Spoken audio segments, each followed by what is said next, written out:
Hello అండి, అందరూ బాగున్నారా? నేను బాగున్నానండి. ఇంకేంటండి, ఇల్లంతా కలకల్లాడిపోతుంది. ఎందుకంటే పిల్లలకి హాలిడేస్ ఇచ్చేసారు కదా. ఐస్ క్రీమ్ అంటే ఇష్టం లేనోళ్ళు ఎవరు చెప్పండి?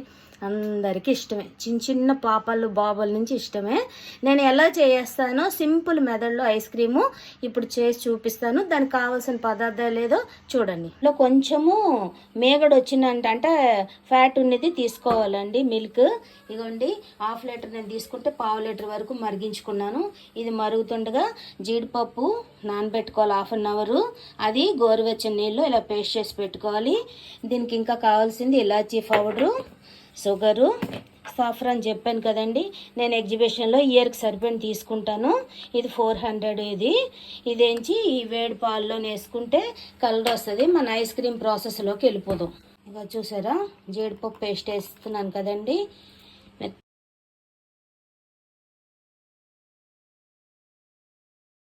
ఏ పప్పులు ఉంటే అది, పిస్తా కానీ జీడిపప్పు కానీ బాదం పప్పు. నా దగ్గర పిస్తా లేదు, అందుకని నేను జీడిపప్పు బాదం పప్పు వేస్తున్నాను. ఇప్పుడు సాఫ్రాన్ కలరు ఎలాగేయాలో కుంకుమ పువ్వు చెప్తాను. ఇగోండి, వేడి పాల్లోని చిటికెడి వేస్తున్నాను.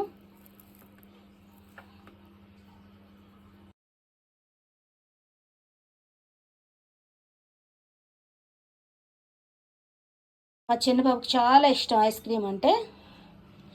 చూసారా, ఇది కూడా దీంట్లో వేస్తే మంచి కలర్ వస్తుంది. ఇది చూసారా, దగ్గర పడుతుంది. దగ్గర పడుతున్న కొలది చిక్కగా అవుతుంది. ఇలాంటప్పుడే కొంచెం ఇలాచీ పౌడరు, షుగరు కొంచెం వేసుకోవాలండి.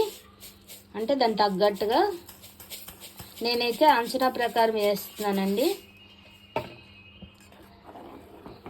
ఇలా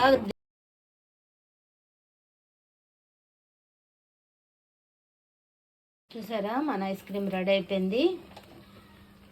ఇవ్వండి, ఇప్పుడు నేను ఇది చల్లారిన తర్వాత ఒక్కసారి మిక్సీ పట్టుకున్న తర్వాత ఈ బౌల్లో వేసుకొని సీల్ చేస్తానండి.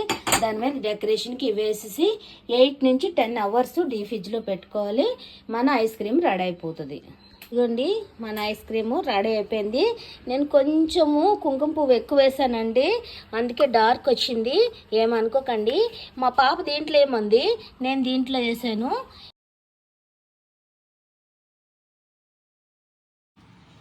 చూసారండి, మన ఐస్ క్రీమ్ ఎలాగ రెడీ అయిపోయిందో. చూసారా, చాలా బాగా వచ్చింది. చాలా బాగుందండి. ట్రై చేయండి ఒకసారి. నా కామెంట్ బాక్స్లో పెట్టండి. Thank you. లైక్ చేయండి, షేర్ చేయండి, సబ్స్క్రైబ్ చేయండి. బాయ్.